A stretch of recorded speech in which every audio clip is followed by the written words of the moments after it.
은퇴 후 가장 많이 듣는 말이 있습니다. 나는 자식에게 짐이 되고 싶지 않아요. 하지만 현실은 녹록지 않습니다. 갑작스러운 병원비, 줄어든 수입, 나도 모르게 기대게 되는 자식들. 혹시 여러분도 그런 걱정 해보신 적 있으신가요? 안녕하세요. 인생 2막을 함께 준비하는 노후지혜 연구소입니다. 오늘은 많은 분들이 가장 두려워하는 그 주제, 자식에게 짐이 되지 않기 위한 현실적인 준비 방법에 대해 깊이 있게 이야기 나눠보겠습니다. 함께 끝까지 시청해 주세요. 제1장. 우리가 자식에게 짐이 되는 순간들. 먼저, 우리가 자식에게 짐이 될 수밖에 없는 상황들을 조금 더 자세히 들여다보겠습니다. 여기 70대 초반의 A씨 이야기를 들어보세요. A씨는 늘 건강하게 살아오셨고, 주변에서도 정말 잘 사신다는 말을 들을 만큼 검소하고 성실한 분이셨습니다. 그런데 몇 년 전 갑작스럽게 뇌졸중으로 쓰러지셨고 긴 시간 동안 병원 치료를 받으셔야 했습니다. 문제는 의료비였습니다. 보험 처리는 일부만 되었고 장기 입원과 재활 치료 비용이 만만치 않았습니다. 결국 자녀들에게 도움을 요청해야 했죠. 물론 자녀들은 기꺼이 도와드렸지만 A씨는 오랜 시간 자신을 자책했다고 합니다. 내가 준비를 제대로 했더라면 얘들에게 손 벌리지 않았을 텐데 하고요. 이 사례는 특별한 일이 아닙니다. 누구에게나 일어날 수 있는 현실입니다. 우리가 자식에게 의지하게 되는 대표적인 경우는 크게 세 가지가 있어요. 첫 번째는 의료비입니다. 특히 고령일수록 갑작스러운 질병이나 사고에 노출될 확률이 높고 이에 따른 의료비 지출도 커집니다. 실손보험이 있다고 해도 100% 보장되지 않는 항목도 많고 입원에 따른 간병비, 비급여 항목 등은 자비로 부담해야 하는 경우가 많습니다. 두 번째는 생활비 부족입니다. 많은 분들이 국민연금만으로는 생활비가 턱없이 부족하다는 것을 체감하고 계십니다. 그래서 결국 자녀에게 생활비를 받거나 용돈을 기대하게 되는 상황이 발생합니다. 세 번째는 주거 문제입니다. 노후에도 자가주택을 유지하기 어려운 경우, 혹은 월세나 전세 갱신이 부담되는 경우 자녀와의 동거를 선택하게 됩니다. 물론 동거 자체가 나쁜 것은 아니지만 이것이 원치 않는 선택이거나 감정적인 갈등으로 이어질 경우에는 부담이 될 수 있습니다. 이 외에도 자녀에게 감정적으로 의지하는 경우 정서적 부담도 발생할 수 있습니다. 말은 쉽게 합니다. 부모님은 제 짐이 아니에요. 하지만 현실은 다릅니다. 본인의 가족, 직장, 삶도 바쁜 자녀들에게 부모님이 감정적, 경제적으로 지속적인 의존을 보이는 것은 큰 부담일 수 있어요. 그래서 우리는 이제부터 본격적으로 그런 상황을 피하고 스스로 당당하게 살아가기 위한 방법을 이야기해 보겠습니다. 제2장. 짐이 되지 않기 위한 준비, 경제적 독립. 첫 번째는 경제적 독립입니다. 자녀에게 의지하지 않기 위해 가장 중요한 건 역시 돈입니다. 현실적인 이야기부터 시작하겠습니다.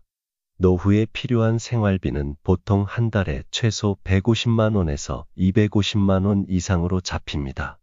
부부 기준이라면 이보다 더 필요하죠. 그런데 국민연금은 개인 기준 월 평균 50에서 70만 원 수준입니다.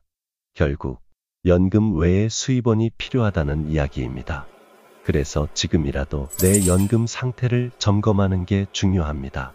국민연금공단 홈페이지에서 예상 연금 수령액을 확인하고 혹시 납부 기간이 부족한 분들은 추납제도를 활용할 수 있습니다.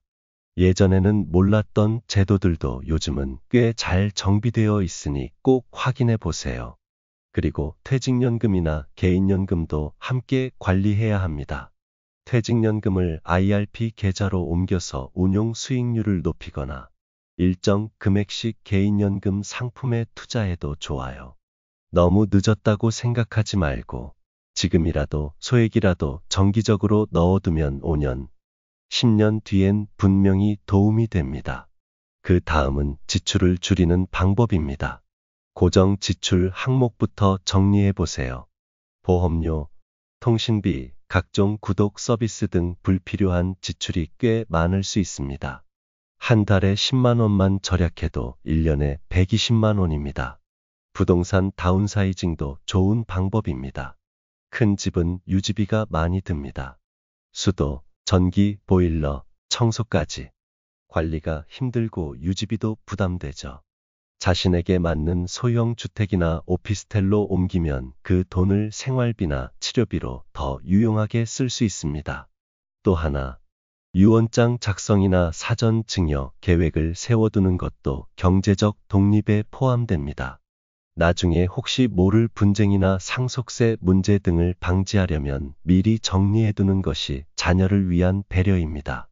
자산이 많고 적음이 중요한 게 아니라 어떤 마음으로 관리하느냐가 중요합니다. 전문가 인터뷰를 잠깐 인용해 볼게요. 시니어 재무설계 전문가 김재훈 님은 이렇게 말했습니다. 경제적 자립은 큰 자산보다 작은 습관에서 시작됩니다. 자신의 생활을 점검하고 자신에게 맞는 연금과 보험을 선택하고 필요 없는 것을 줄여나가다 보면 충분히 자녀에게 의지하지 않는 삶을 만들 수 있습니다. 중요한 건 지금 시작하는 마음이에요. 제3장, 짐이 되지 않기 위한 준비, 정서적 독립. 이번에는 경제적인 독립만큼 중요한 정서적인 독립에 대해 이야기해 보겠습니다. 많은 부모님들이 경제적인 부분은 잘 준비하시면서도 정서적인 부분은 간과하시는 경우가 많습니다. 그런데 실제로 자녀들이 가장 부담스러워하는 건 돈보다 심리적인 의존일 수도 있습니다. 한 예로 60대 중반의 B씨는 은퇴 후 외로움을 많이 느꼈습니다. 매일 아들과 며느리에게 전화를 걸고 자주 찾아가고 싶어 했습니다. 하지만 바쁜 자녀들은 그 연락을 부담스러워했고 결국 갈등이 생기고 말았죠. B씨는 속상했고 자녀들도 힘들었습니다. 우리가 기억해야 할 것은 도움을 받는 것과 의지하는 것은 다르다는 점입니다. 누구나 어려울 땐 도움을 받을 수 있어요. 하지만 내 외로움을 채우기 위해, 내 공허함을 해소하기 위해 자녀에게만 기대게 된다면 그것은 부담이 됩니다. 그래서 우리는 정서적인 독립을 위해 두 가지 준비를 해야 합니다. 첫째, 사회적 관계망 유지입니다. 직장을 그만두고 나면 하루 종일 대화할 사람이 줄어듭니다. 그래서 외로움이 더 커지는 거죠. 이때 이웃, 친구, 취미 모임, 종교단체, 복지관 활동 등 나만의 제3의 인간관계를 만들어 두는 것이 중요합니다. 예를 들어 동네 주민센터에서 진행하는 컴퓨터 교실이나 스마트폰 교육, 건강 걷기 모임에 참여해 보세요. 처음엔 어색할 수 있지만 자주 가다 보면 자연스럽게 관계가 형성됩니다. 그리고 이런 활동은 단순한 외로움 해소를 넘어 자신의 정체성을 다시 찾게 해주는 역할을 합니다. 둘째, 나만의 역할과 취미 찾기입니다. 일할 때는 직장이 우리의 정체성이었습니다. 나는 교사다. 나는 공무원이다. 나는 회사원이다라고 소개했죠. 그런데 은퇴 후엔 그 타이틀이 사라집니다. 그러면 나는 누구인가? 라는 질문이 생깁니다. 이때 새로운 역할이 필요합니다. 내가 요리를 좋아한다면 요리 모임을, 글쓰기를 좋아한다면 시니어 글쓰기 수업을 들어보세요. 또는 지역 도서관에서 북클럽 활동을 해도 좋고, 손재주가 있다면 공예를 배워도 좋습니다. 요즘은 유튜브나 블로그 활동을 하는 시니어들도 많아요. 자녀에게만 기대지 않아도 되는 이유, 바로 내가 내 삶에서 필요한 존재가 되는 것, 그게 핵심입니다. 그리고 정서적인 독립의 또 다른 핵심은 자녀의 삶을 존중해주는 것입니다. 자녀도 자신의 인생이 있습니다. 직장, 가정, 자녀 양육 등으로 이미 많은 부담을 안고 살아가고 있어요. 자녀가 연락이 뜸하다고 해서 서운해하지 마세요. 오히려 자녀가 잘 지내고 있다는 신호일 수도 있습니다. 한 부모님은 이렇게 말씀하셨어요. 나는 매일 자식에게 전화하지 않습니다. 보고 싶을 땐 사진첩을 보고 외롭다 싶으면 친구를 만납니다. 자식에게 부담이 되고 싶지 않거든요. 이 말이 참 인상 깊었습니다. 자녀에게 주는 진짜 선물은 기대지 않고도 웃으며 잘 지내는 부모님의 모습일지도 모릅니다. 정서적인 독립은 하루아침에 되지 않습니다. 하지만 작은 발걸음부터 시작하면 충분히 가능합니다. 오늘부터 하루에 한 번은 자녀가 아닌 친구나 이웃과 안부를 나눠보세요. 혼자만의 시간을 보내는 법도 익혀보세요. 그것이 정서적 독립의 시작입니다. 제4장. 미리 해두면 좋은 실질적 준비들. 이제 마지막으로 우리가 미리 해두면 좋은 실질적인 준비들에 대해 이야기해 보겠습니다. 이 파트는 조금 현실적이고 구체적인 내용이 많지만 그만큼 실제 상황에서 큰 도움이 되는 부분이니 집중해 주세요. 첫 번째는 사전연명의료의향서입니다. 이건 말 그대로 내가 회복 불가능한 건강 상태가 되었을 때 어떤 연명의료를 받을 것인지 미리 결정하고 문서로 남겨두는 제도입니다. 말기암, 심정지, 뇌사 등 회복 가능성이 없을 때 인공호흡기, 심폐소생술, 항암 치료를 받을지 말지를 미리 지정하는 것이죠. 이 문서는 병원에 혼수 상태로 실려갔을 때 자녀들이 이걸 해야 하나 말아야 하나 하고 괴로워하는 시간을 줄여줍니다. 실제로 어떤 분은 어머니가 사전연명의료의향서를 작성해 두신 덕분에 가족들이 싸우지 않고 평온하게 마지막을 받아들일 수 있었다고 말했습니다. 두 번째는 노후 주거 환경 점검입니다. 지금 살고 있는 집이 앞으로 10년, 20년 동안도 안전하고 편리한 공간이 될 수 있을지 생각해 보신 적 있으신가요? 예를 들어 계단이 많은 주택이라면 무릎 관절이 약해질 때 큰 문제가 될 수 있고 욕실에 미끄럼 방지 시설이 없으면 낙상의 위험이 큽니다. 이럴 때는 과감하게 리모델링을 고려해 보는 것이 좋습니다. 욕실에는 손잡이와 미끄럼 방지 바닥재를, 계단에는 난간을 설치하고 조명도 밝게 바꿔주세요. 문턱은 최대한 없애고 바닥은 푹신하면서도 미끄럽지 않은 재질로 교체하는 것도 좋은 방법입니다. 초기 비용이 들긴 하지만 병원비보다 훨씬 적게 들고 삶의 질은 훨씬 높아집니다. 세 번째는 치매 및 장기질환 대비입니다.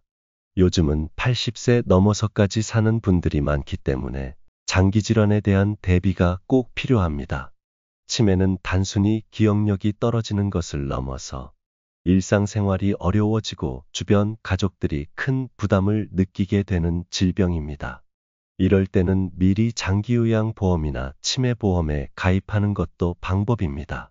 특히 치매는 초기 증상부터 알아두는 게 중요한데요. 최근 들어서 본인이나 배우자가 자주 물건을 두고 찾는다거나 평소 가던 길을 잘 기억하지 못하는 일이 잦아졌다면 조기 검진을 받는 게 좋습니다. 또한 치매나 뇌질환에 대한 정보를 자녀들과 공유해 두는 것도 좋습니다. 혹시 나중에 이럴 수도 있으니 이 병원에 먼저 연락해 같은 정보를 메모해 두면 가족들이 당황하지 않고 대처할 수 있습니다. 마지막으로 위급 상황 대비 연락망 정리입니다. 갑작스럽게 병원에 가야 하거나 사고가 났을 때 연락할 사람들의 목록이 정리되어 있다면 훨씬 신속하게 대응할 수 있습니다. 핸드폰에 긴급 연락처 항목을 따로 만들어 놓고 자녀뿐 아니라 가까운 친구, 이웃, 병원, 주민센터 등 중요한 연락처를 정리해 두세요. 또한 냉장고나 현관문 안쪽에 비상연락 카드를 붙여두는 것도 좋은 방법입니다. 구조대나 구급대가 집에 왔을 때 빠르게 연락할 수 있어요. 이렇게 작은 준비들이 나중에는 큰 차이를 만들어냅니다. 어떤 분은 이렇게 말하셨어요. 나는 나를 위해서가 아니라 우리 아이들이 당황하지 않도록 하기 위해 준비합니다. 참 멋진 말이죠. 오늘 영상에서는 우리가 자식에게 짐이 되지 않기 위해 어떤 준비를 해야 하는지 하나하나 나눠봤습니다. 경제적으로는 연금과 지출 점검, 자산 정리와 보험 관리, 정서적으로는 사회적 관계망 유지와 새로운 역할 찾기, 그리고 현실적인 부분에서는 사전연명의료의향서, 주거 리모델링, 치매 대비, 연락망 정리까지. 이 모든 건 결국 하나의 목적을 위해서입니다. 바로 내 삶을 내가 주도하며 당당하게 살아가는 것. 그리고 그 모습이야말로 자녀들에게 가장 큰 안심과 기쁨이 됩니다. 지금 이 영상을 보고 계신 여러분은 이미 그 첫걸음을 떼신 분들입니다. 준비된 사람의 노후는 분명히 다릅니다. 앞으로도 노후지혜연구소와 함께 더 많은 이야기 나눠보도록 해요. 구독과 좋아요, 알림 설정도 잊지 마시고요. 지금까지 시청해 주셔서 감사합니다. 건강하고 당당한 하루 되세요.